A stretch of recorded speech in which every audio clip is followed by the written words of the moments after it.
It wasn't the sting of the hot liquid that startled her most. It was the quiet that followed. No gasp of apology, no shocked voices, only the faint hiss of coffee soaking into fabric and the clink of silverware, as if the world had decided this humiliation was ordinary. Her beige blouse darkened quickly as the scalding drink spread, dripping down her chest. Yet she didn't cry out. She didn't argue. She didn't even flinch. Instead, she raised her gaze to the man in uniform, not with fear or fury, but with the heavy recognition of someone who had seen his kind before. Across the cafe, a teenager caught everything on his phone, the spill, the silence, the badge.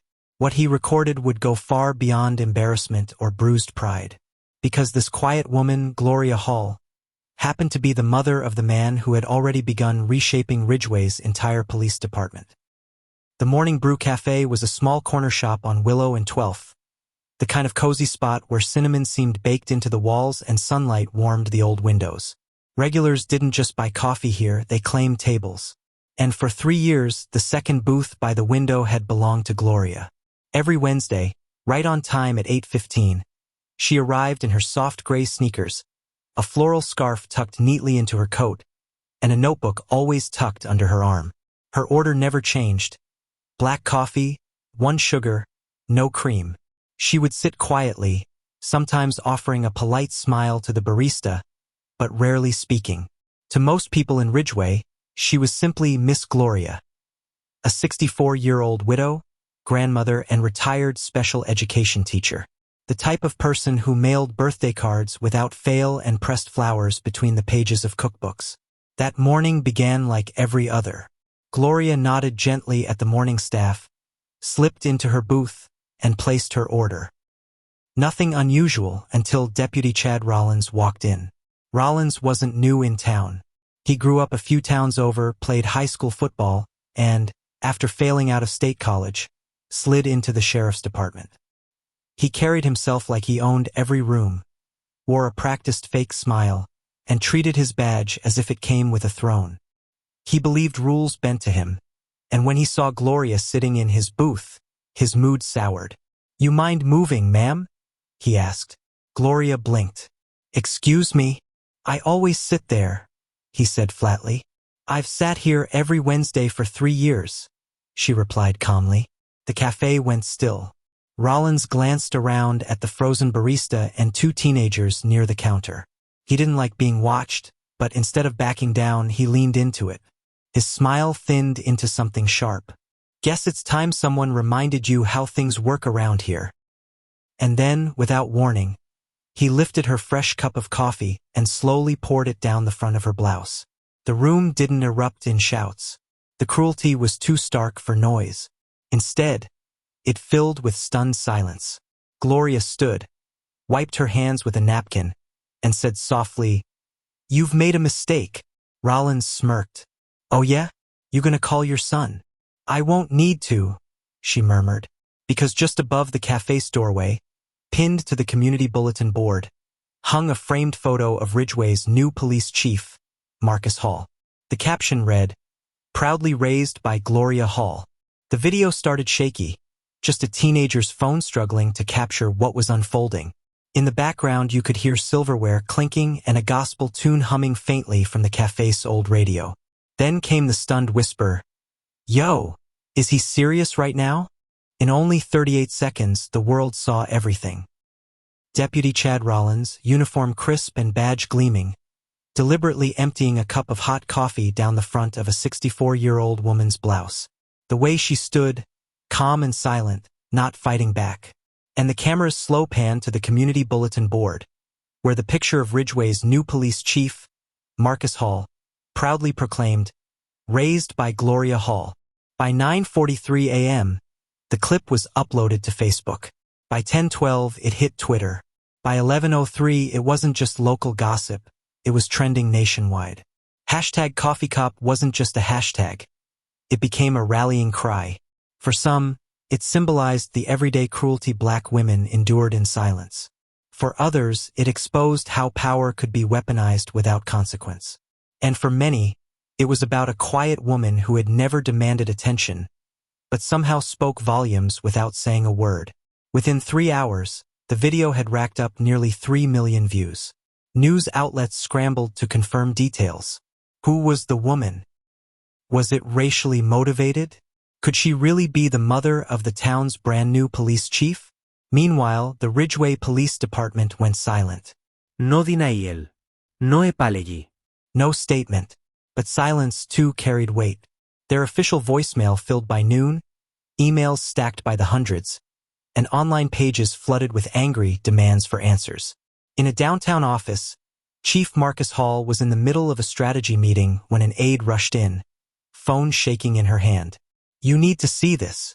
He watched the video once. He didn't need to watch again.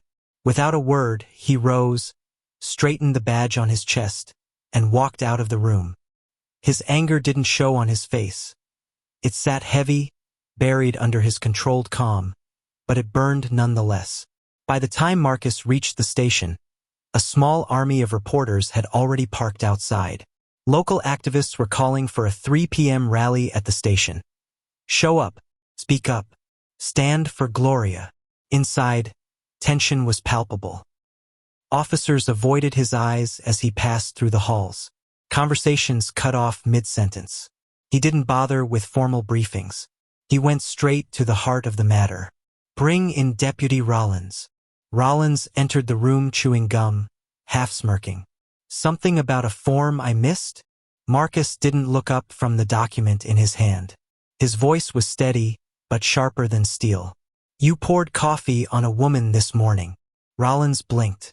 "Sir, She's 64 years old, a retired teacher, and the mother of the chief of police." The silence was suffocating. I didn't know," Rollins stammered. "No, you didn't," Marcus said, finally raising his eyes. "But that isn't the point. The point is, you didn't think she mattered. I thought she was just another nobody?" Marcus finished for him. "Just another black woman in your way?" Rollins opened his mouth to defend himself, but Marcus silenced him with a hand. "She didn't curse you. She didn't fight. She didn't raise her voice. And yet the world heard her anyway." He slid a printed still image of Gloria from the video across the table. Drenched, dignified, and silent. "You're done here. Effective immediately, you're on administrative leave pending investigation. Internal Affairs will be in touch. And hear me clearly. This badge does not protect cowards who hide behind it." By 4 p.m., another hashtag surfaced. #Gloria Hall. Artists posted portraits of her. Teachers wrote about their own mother's quiet strength. Poets shared verses in her honor. What began with hot coffee had turned into something bigger. A story about silence, dignity, and the cost of being overlooked. By 6 o'clock that evening, the story had leapt from social media to national headlines. Black woman assaulted by deputy turns out to be the mother of Ridgeway's police chief. The anchors didn't try to hide their disbelief. "I don't know what's more shocking," one said solemnly, "the assault itself, or the quiet grace with which Gloria Hall responded." At 7:15 p.m., Chief Marcus Hall stepped before a single microphone outside Ridgeway Police Station. He carried no notes, no prepared speech. His voice was steady but firm. "My name is Marcus Hall. I serve this town as chief of police. And I was raised by the woman you saw in that video." The crowd fell silent. She never asked for attention. She never raised her voice. But what was done to her is a disgrace. Not just to her, not just to me, but to this town. He glanced into the cameras. This isn't about one officer. It's about a system that allows small cruelties to grow unchecked until they're caught on tape. His words didn't waver, but his hand curled into a trembling fist at his side. "I will not allow this department to become a place where cruelty hides behind the badge." He stepped back, ignoring the barrage of questions. He didn't need to answer. His statement had already rippled far beyond the crowd. By dawn the next day, the video had surpassed 5 million views. A teenager in Atlanta posted a tearful duet describing how it felt to watch. A mother in Oakland wrote, "My son is 6. If someone ever..." A pastor in Tulsa captioned it, "We all know a Gloria." Inside Ridgeway's police station, though, the mood was eerily quiet. Phones rang endlessly. Reporters hovered outside. But within those walls, it was the silence of an earthquake's aftermath.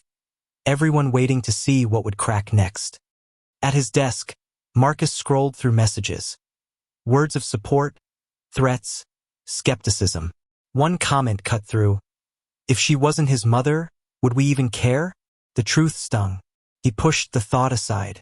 At 8 a.m., residents began forming a line outside the station. They carried no protest signs. Not yet. They carried coffee cups, an unmistakable, deliberate gesture. By 9:30, more than 100 people stood shoulder to shoulder, quiet but firm, their silence louder than any chant. Inside, Marcus gathered his senior staff. His tone was clipped, unyielding. I want full cooperation with internal affairs. Anyone who interferes will be suspended. Immediately, a few nodded. Others looked away. One officer exhaled loudly in disbelief. Marcus didn't budge. We're initiating an external audit. Every use of force case, every civilian complaint, every unresolved file. By noon, the mayor requested a closed-door meeting. Mayor Harrow, practiced in political smiles, tried to soothe the situation. This has gotten out of hand, Marcus, he said. Marcus leaned forward. It got out of hand the moment a woman was humiliated in broad daylight. The optics. You mean the truth caught on camera? Marcus interrupted. The mayor sighed, adopting his usual patronizing tone. You're emotional. I'm aware, Marcus shot back, which is more than I can say for half this town. The mayor pressed. We need to get ahead of this. Control the story. Marcus folded his hands. You can spin it however you want. But I'm not softening what happened to my mother. You'll make enemies, the mayor warned. Marcus stood. Then let them show their faces. Across town, Gloria Hall sat quietly in her living room. She hadn't changed out of the stained blouse, though the coffee marks were scrubbed out. Her neighbor, Mrs. Whitaker, stopped by with tea. Remember the summer after Selma? Mrs. Whitaker said gently. When Marcus was still learning to walk, you said, he's going to walk through fire one day. Gloria's eyes lingered on the floor. And now he is. At 2:45 p.m., Marcus opened an anonymous email titled, Coffee Cop's History. No text, just attachments. Inside were 3 civilian complaints, 2 internal memos stamped, no further action, and 1 unfiled report from a trainee who'd witnessed Rollins berating an elderly Latino man and lying on the citation. Marcus printed them all, then picked up the phone. Reopen everything, he instructed Internal Affairs. Start with these. Flag Rollins. By 5 p.m., Marcus stood before the media once again. This time he held a thick folder. My name is Marcus Hall. I am Gloria Hall's son. And this, he lifted the file, isn't about saving face. This is a reckoning. Inside were complaints ignored, dismissed, or buried. If you think this matters only because the victim was my mother, ask yourself what it says about us that justice comes only when a badge is involved. He paused, voice tight. My mother taught me to speak the truth, even when it shakes, even when it costs something. So here it is, this department failed her. It failed this community. And I will not stop until that changes. By nightfall, Ridgeway glowed with candlelight. Protesters gathered outside the cafe and the station, holding flyers with her name. Say her name. Gloria Hall. Someone chalked on the cafe window. She didn't need to raise her voice, because the world finally did. The next morning, Marcus descended into the department's dusty basement archives. The air smelled of old paper and neglect. Cabinet drawers groaned like they hadn't been touched in years. Each folder he pulled out was more than paper, it was a story ignored. Internal Affairs soon joined him, laptops and scanners filling the room. Over 200 unresolved complaints emerged, some never reviewed, some dismissed without cause. Within 2 hours, 23 cases were flagged. 7 involved the same 2 officers. 3 bore supervisors' signatures dismissing their own complaints. The rot was mapped in black and white. By midday, 2 officers resigned. for requested early retirement, and one sergeant muttered angrily about witch hunts. Marcus answered loudly enough for the whole corridor. This isn't a witch hunt, it's a truth hunt, and we've ignored it long enough. That evening, a teenage girl knocked on Gloria's door, braids, nervous hands clutching daisies. "Mrs. Hall," she said. "I'm Jada. I filmed what happened."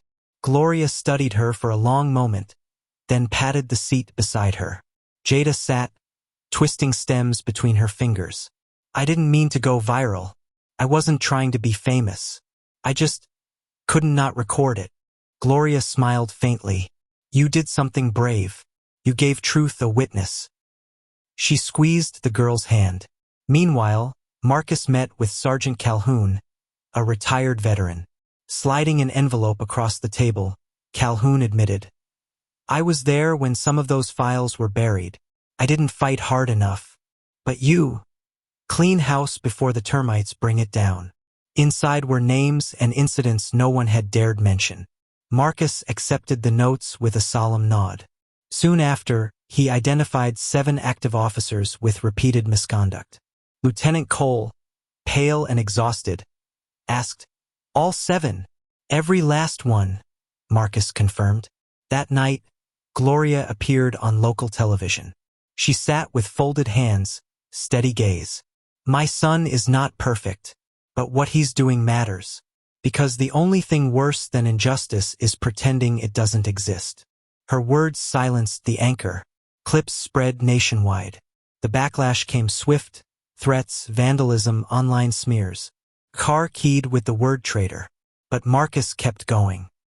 By Friday, the police union pushed for a no-confidence vote. Officers whispered about transferring out. Some muttered about betrayal. But others began to stand taller. Officer Reynolds, Morris, and Cole. They showed up, side by side with the community. Then Marcus made his boldest move yet. He pinned a sheet to the public bulletin board outside the station. "Officers under formal review. 7 names. 7 badge numbers."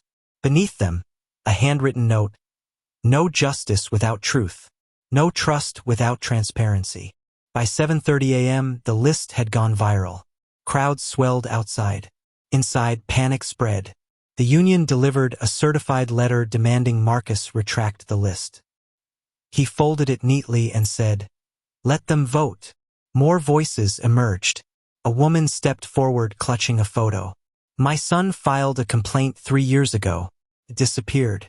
Today I saw his officer's name on that list. Thank you." The town's mood shifted. This was bigger than Gloria now. But resistance dug in. Power flickered in the East Wing, servers offline, archives vulnerable. Sabotage, Marcus realized. Files could vanish. He doubled security around the evidence. Then a thin envelope slid under his door. Inside, one more name: Corporal Daniel Creel. 3 cases marked, resolved internally. Identisk. Marcus watched the footage. An unjustified stop. A young man slammed against a car. A terrified teenage girl raising her hands before the dash cam cut to static. The girl was Jasmine Carter. And now, years later, she stood before a packed community forum, holding that still image. "I was 15. No one believed us. Until now." The silence that followed was louder than applause. Days later, as the state board grilled him, Marcus answered calmly, "Suspension isn't punishment, it's prevention. And anonymity doesn't mean untruth." Witnesses backed him. Officers, mothers, even Jasmine herself. The board left undecided. But the community had already decided. Reforms rolled in. A civilian review board, external audits, timelines for every complaint. Officers resigned. Others stayed. Slowly, Ridgway changed. On his porch one Sunday, Marcus sipped coffee beside his young daughter. "Did you win, Dad?" she asked softly. He smiled tiredly. "No, but I didn't let them win either." She nodded, thoughtful. That night, he wrote a note and taped it in the station lobby. "To every citizen who's ever felt unseen, I see you. To every voice that was silenced, I hear you. And to every badge that forgot what it stands for, I remember." The next morning, a little girl at town hall raised her hand. Why did that officer pour coffee on your mom? Marcus knelt beside her. Because sometimes people forget the weight of their actions. But it's our job to remind them. Did she get justice? He met her eyes. She got a voice. And sometimes, that's even more powerful.